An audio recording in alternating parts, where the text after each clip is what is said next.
Section 1. You will hear a telephone conversation between a woman and the reservations clerk at a conference centre. First, you have some time to look at questions 1 to 5.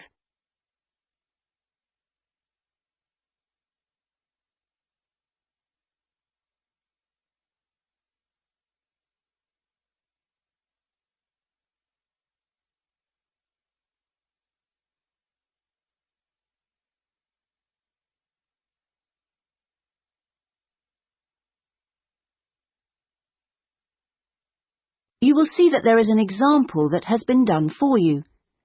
On this occasion only, the conversation relating to this will be played first.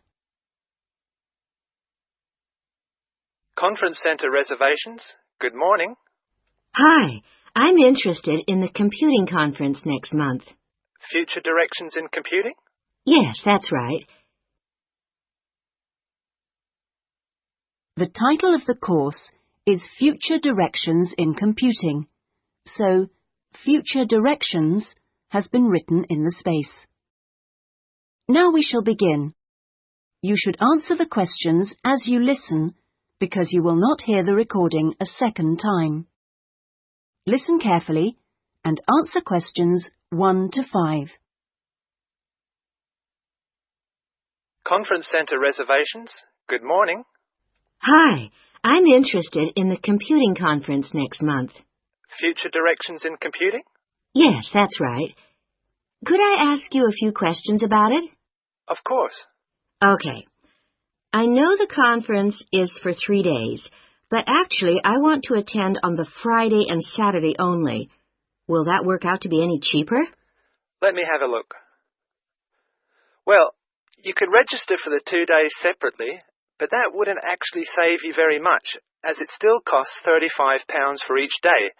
In fact, if you could register for the 3 days, you also get an invitation to a free dinner on the Saturday night, so that's probably the better option. Right, I'll do that.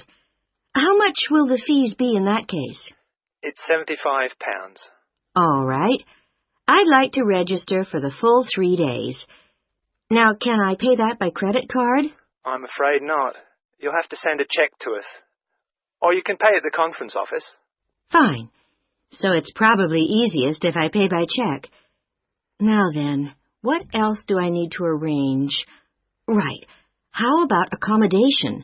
I guess that's not included in the price. No, I'm sorry, it's not. But we do have a few rooms available for delegates at the conference centre if you'd like. Those are very cheap, but if you're interested, you'll need to book soon because there's always a heavy demand for them. They are only £15 per night, but they are very basic, and you'd have to get your own breakfast because they don't provide you with that. But it's very convenient because it's in the same building as the conference rooms. Uh-huh. Or there's a very reasonable guest house, which is £25 per night, and I think that includes your breakfast. Is it close to the conference centre? It would be about a 10-minute walk away from here. I see. That sounds quite reasonable. Before you hear the rest of the conversation, you have some time to look at questions 6 to 10.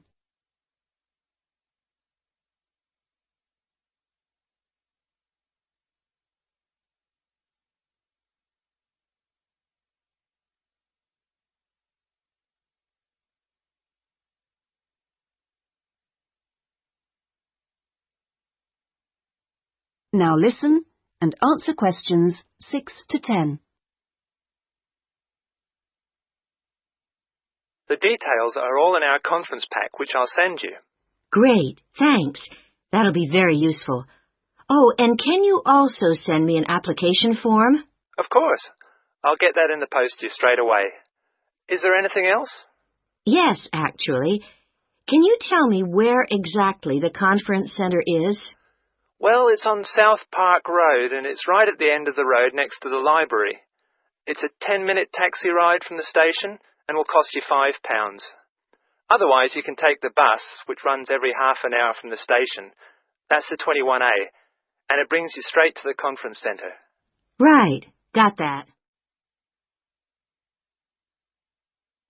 That is the end of section 1. You now have half a minute to check your answers.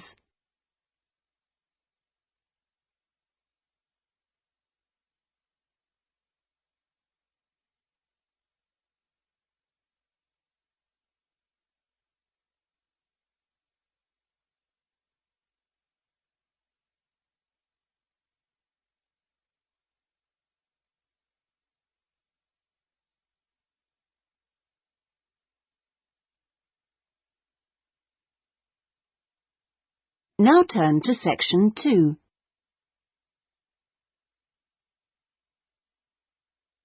Section 2. You will hear an introductory talk to a group of temporary workers at an international travel exhibition.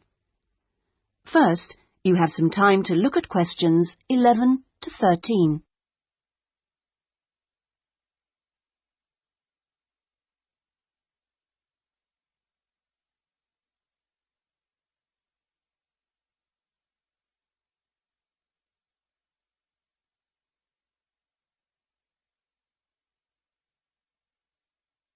Now listen carefully and answer questions 11 to 13. Good morning and welcome everybody. I'm Jenny Stewart and I'm the staff manager here at the Exhibition Centre. We're expecting this year's International Travel Exhibition to attract over 10,000 visitors a day, ladies and gentlemen, and you are among the 200 extra staff recruited to help look after them. Now, to help things run smoothly, we have divided you into 4 teams: the blue team, the green team, the red team and the yellow team. So first, I'll explain how the teams are divided up, and then we'll be giving you colour-coded T-shirts so we can identify you more easily. First of all, those who will be looking after the phones and handling all calls regarding the exhibition, you will be on the red team. Now, we've also put the entrance staff on the red team, and you'll be stamping the entrance tickets and giving out publicity leaflets, okay? Those of you involved in distributing entrance tickets will be on the yellow team, and we've also put those of you who'll be staffing the information booths around the conference centre on the yellow team, so you'll be getting a yellow T-shirt. Now, most of the hospitality staff have been put in the blue team, so the chefs among you and the kitchen hands will all need a blue T-shirt, but because of the sheer numbers, all waiting staff will be on the yellow team, and this includes the bar staff among you. Those who will be monitoring and directing the traffic in the car parks are on the green team, so you'll need to get a green T-shirt. This year, we've also employed a considerable number of attendants to direct the human traffic around the conference centre. Now, you'll be working in the exhibition hall at all times, giving directions and generally helping people whenever you can. And you will be in the red team, so please collect a red T-shirt. Before you hear the rest of the talk, you have some time to look at questions 14 to 20.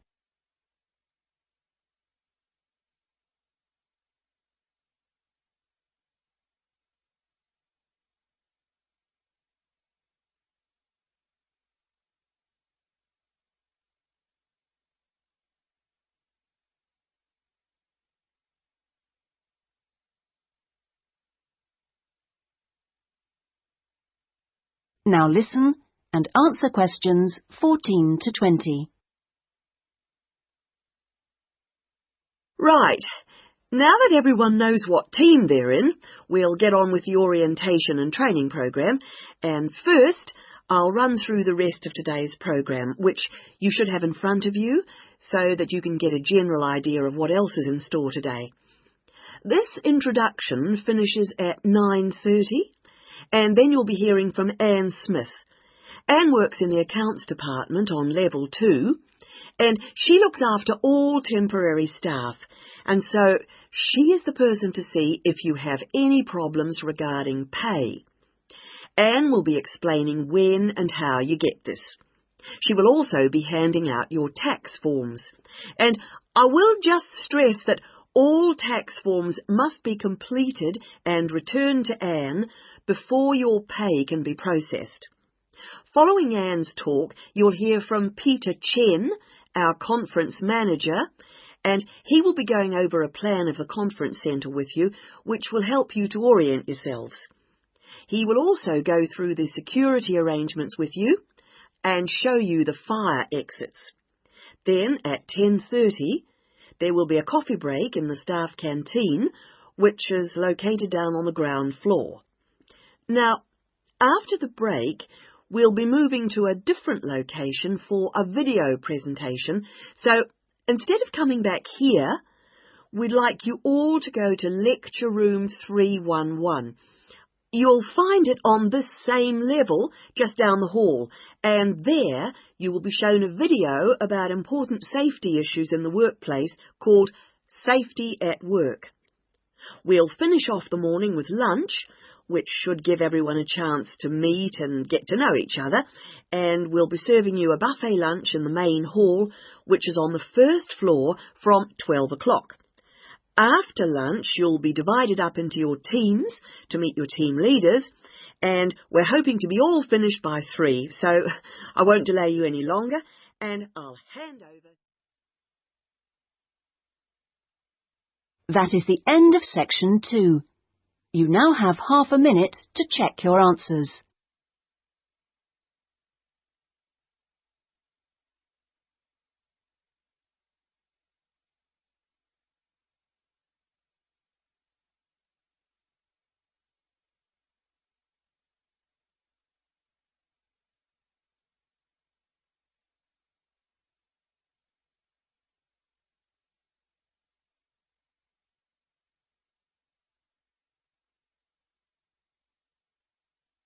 Now turn to section 3.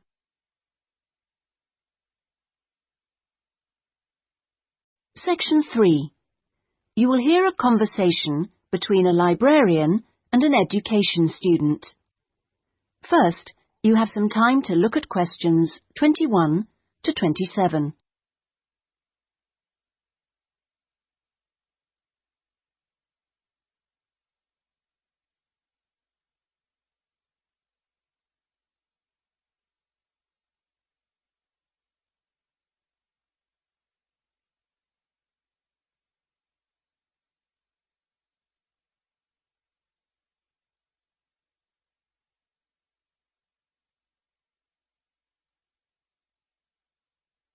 Now listen carefully and answer questions 21 to 27. Good afternoon. Can I help you? Good afternoon. Yes, I've just transferred to the School of Education, and I'd like information about joining the library. Well, the School of Education has libraries on 2 sites, as I'm sure you know. This one here is the Fordham site, and the other is on Castle Road. And is there any difference between the 2 libraries? Not in terms of their facilities. Access to online databases and the internet is available at both sites, and each site has a range of reference materials on education. Oh, yes, I see. But the Castle Road site has books on the sociology of education and a collection of textbooks and teaching resources covering most of the subjects taught in secondary schools. Ah, right. But I'm training to be a primary teacher, so I need to look at materials for the 5 to 11 age group. Then you've come to the right place. At Fordham, we hold material relating to primary education, as well as special needs. But, of course, you'll need to familiarise yourself with both sites to make the most of our resources. You haven't mentioned periodicals. Are they held at both sites? Current issues, yes, but if you want to look at back issues, you'll need to use the CD-ROM databases, which are held here at Fordham. I see. Now, about borrowing books, I'm living out of town, so I'm hoping I can borrow quite a few items and cut down on the number of trips I have to make. Right, well, members can borrow 2 books at a time from each site. Only 2 books? Only 2 from each site, but that's 4 altogether. Oh, I see. And how long can I hang on to them for? The borrowing period is 1 month, but of course books can be renewed. You can renew any item a maximum of 3 times. Do I have to come to the library to do that? No, you can do it by telephone or email, but you can't renew overdue books this way, only before or on the due date stamped in the book. We'll need your full name, your borrower number, and the name of the site library you borrowed the items from. So, theoretically, I can borrow books for up to 3 months. Is that what you're saying? Yes, provided they're not recalled. So, what happens then? Well, sometimes an item is requested by another borrower, in which case we'd send you a letter, and you'd have to return the book within 7 working days. Don't forget, we're closed on Sundays. Okay. Before you hear the rest of the conversation, you have some time to look at questions 28 to 30.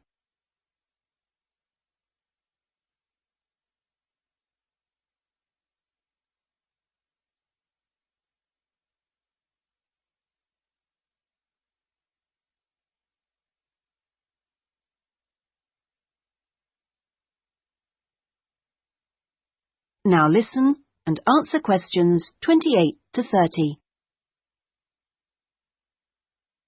I expect it'll take me a while to find what I need. There's such a lot here. Yes, there is.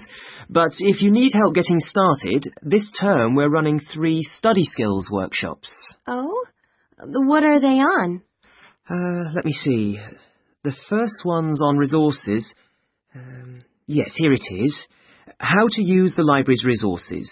That includes everything, not just the print and technical resources. That sounds useful. Is there anything on using the internet? Let's see.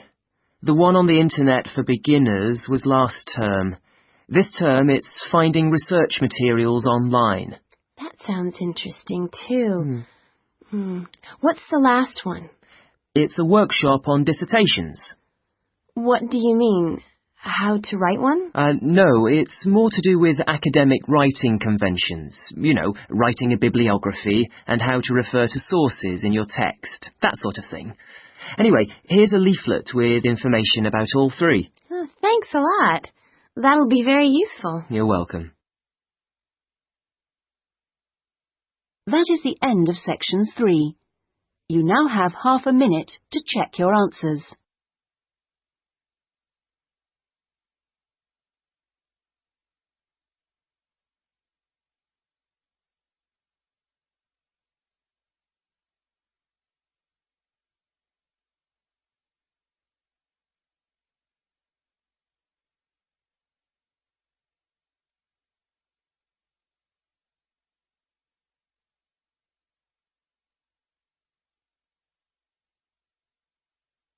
Now turn to section 4.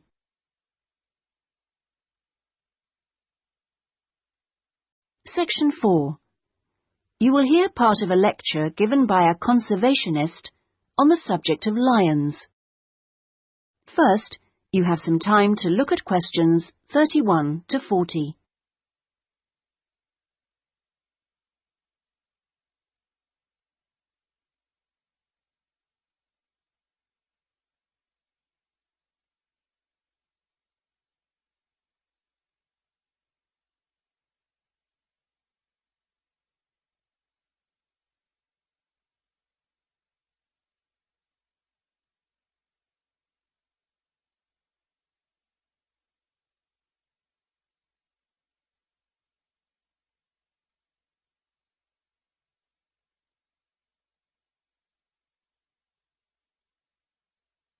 Now listen carefully and answer questions 31 to 40.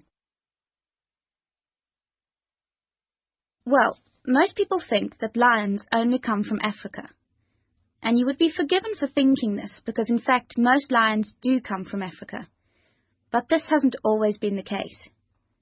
If we go back 10,000 years, we would find that there were lions roaming vast sections of the globe. But now, unfortunately, only very small sections of the lion's former habitat remain.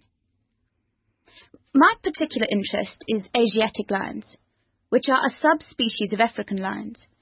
It's almost 100,000 years since the Asiatic lion split off and developed as a subspecies. At one time, the Asiatic lion was living as far west as Greece and they were found from there in a band that spread east through various countries of the Middle East all the way to India. In museums, you can now see Greek coins that have clear images of the Asiatic lion on them. Most of them are dated at around 500 BC. However, Europe saw its last Asiatic lion roaming free 2,000 years ago. Over the next 1900 years, the numbers of Asiatic lions in the other areas declined steadily. But it was only in the 19th century that they disappeared from everywhere but India. So, how can you tell an Asiatic lion from an African lion, with which you're probably more familiar? Well, in general, Asiatic lions are not as big as African lions. The colour is more or less the same, but the appearance of the mane is different. That's the hair around the lion's face and neck. The Asiatic lion's mane is noticeably shorter than the African lion's. Asiatic lions also have a long fold of skin on their undersides, whereas not many African lions have this.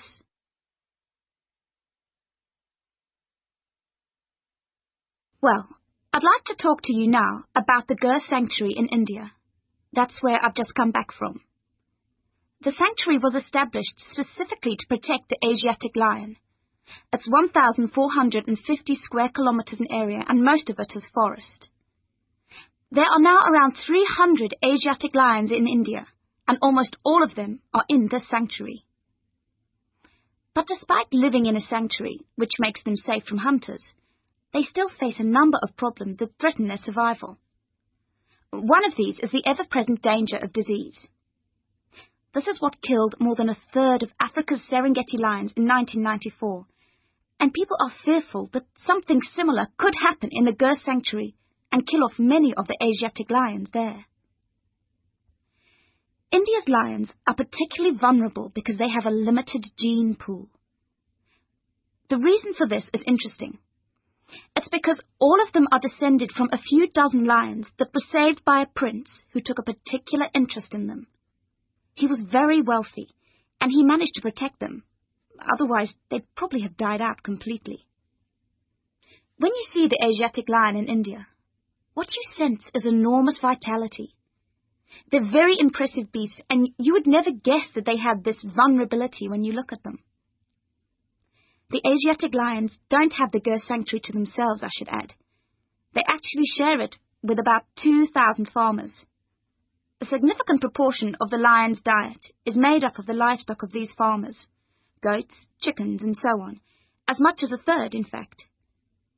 And they've even been known to attack humans, especially in times of drought. One final piece of interesting information. In ancient India, one of the greatest tests of leadership for a man was to fight a lion. Now, it seems, in modern India, it will be a great test to see if the lion can be saved. I'm sure this is something that all of you will share concern for too. That is the end of section 4. You now have half a minute to check your answers.